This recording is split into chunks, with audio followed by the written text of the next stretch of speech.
Time for the takes that ever be getting hotter. With Bryan Hayes. Here he is. It's time for the rematch of the Stanley Cup final. Oilers and Panthers Wednesday night in Edmonton. This time the Oilers have home ice advantage. Bryan, we're not looking for some sort of analytical answer here. We want to see right inside to your heart beating in that chest of yours. Who do you wish to win the Stanley Cup this year? I want to see the Edmonton Oilers win. I want to see the Edmonton Oilers win for a number of different reasons, and not because they're the Canadian team necessarily. This isn't about patriotism. This isn't about me being from Edmonton or being an Oiler fan. I'm not from Edmonton. I'm not an Oiler fan. But I'm a big Connor McDavid fan, and I'm a big legacy guy. I love having these legacy conversations, Jay, and I need to see McDavid win one. I need to see Leon Draisaitl win one, and I believe they deserve it. And I love a redemption story, right? This time last year, I didn't have a dog in the fight. I had respect for both teams, and there was a part of me that looked at Florida and said, okay, they lost to Vegas the year before. Let's see what they've got against the Oilers. They found a way to win that. Now the shoe's on the other foot. I love the idea, the legacy being built for McDavid and Draisaitl in particular, and the idea that they knocked down the bullies in the Florida Panthers. And that's another element to this, right? The Panthers are so cocky. They're so full of themselves. Matthew Tkachuk in particular, he's got this American approach, which I appreciate, but it's got to be knocked down a little bit. I hate this state tax conversation that we're having all the time. That's got to come to an end. And ultimately, the Canadian drought conversation, which again is not about patriotism necessarily.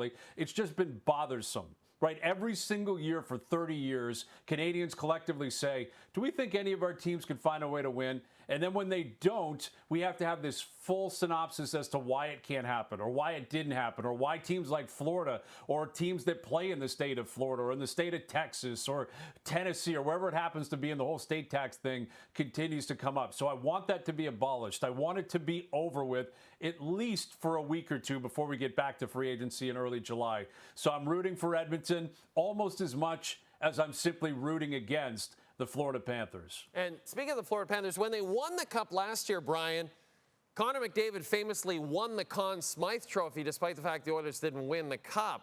And, of course, didn't come out to collect the trophy. That was a whole thing. Do you see a scenario where history maybe repeats itself this season where Florida wins the Cup but McDavid wins the Conn Smythe again? Unfortunately, I do think that could be a reality, and I think it will be so much more awkward, right? Yeah. So much more painful. Like, at least last year in the moment, I totally understood why McDavid was like, I'm not going out there, forget it. But in the end, he probably sat there and said to himself, hey, I got a Conn Smythe. You know, like, he probably thinks about his legacy, and obviously he wants a Stanley Cup, and he's uber focused on that. But he got himself a Conn Smythe, and that's rare, right? We saw that with J.S. Giguère. We've seen it with Ron Hextall. We have not seen it often, though, over the history of the Stanley Cup playoffs, where a losing team or a losing player ends up winning the Conn Smythe. We have never even contemplated the idea that a guy could do that twice in back-to-back years. But it is a reality. It's not only about the greatness of McDavid as to why that could be a possibility. It speaks to the depth of the Florida Panthers, and that's really what they're all about.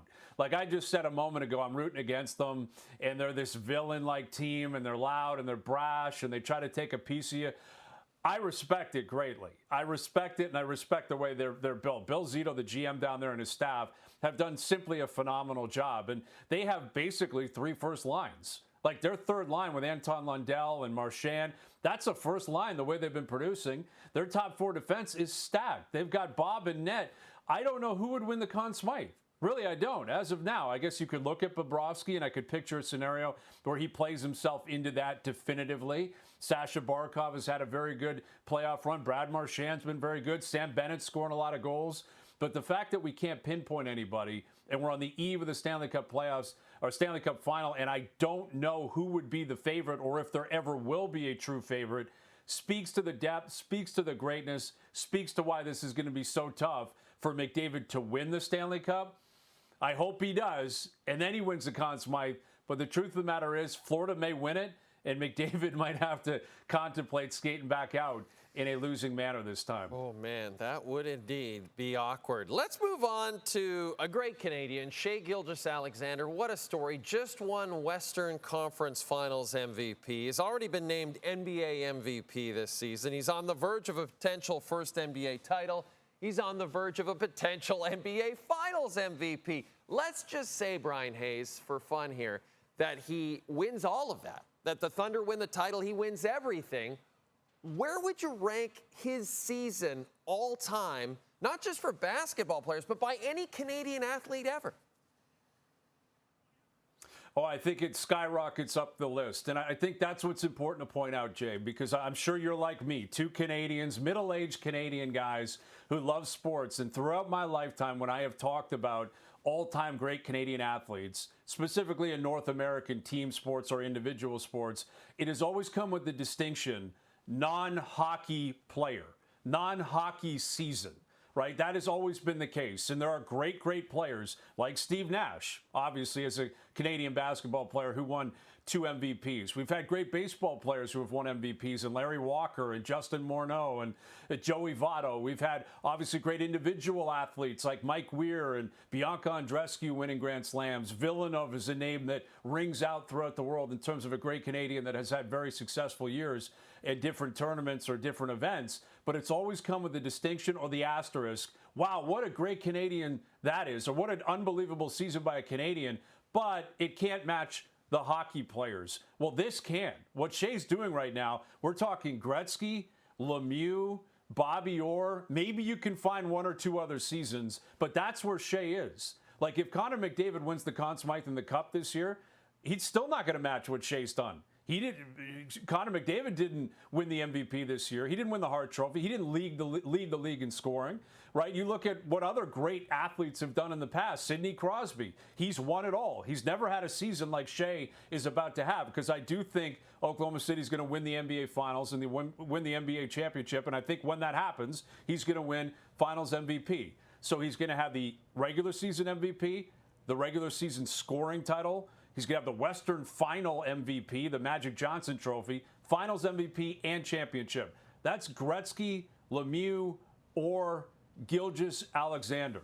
That's what we're talking about here. It might be a Mount Rushmore season for Canadian athletes, and I can't speak enough about how great this guy's been, how humble he's been, how unbelievable he is of a representative for this country. And even if you scale back beyond this year, Jay, going to the Olympics, dragging them to the Olympics, getting there a couple of years ago for the first time in a long, long time. This guy, his name rings out in this country. It will for the rest of time. And I think what's so significant from a Canadian standpoint and looking through the Canadian sports lens, you do not have to distinguish that this is a non-hockey playing season. That's how good Shai Gilgeous-Alexander has been this year. He has been so incredible, and everything Bryan just said is just an even better reason for you to tune into Game 1 of the NBA Finals featuring Canadian Shai Gilgeous-Alexander right here on TSN on Thursday night.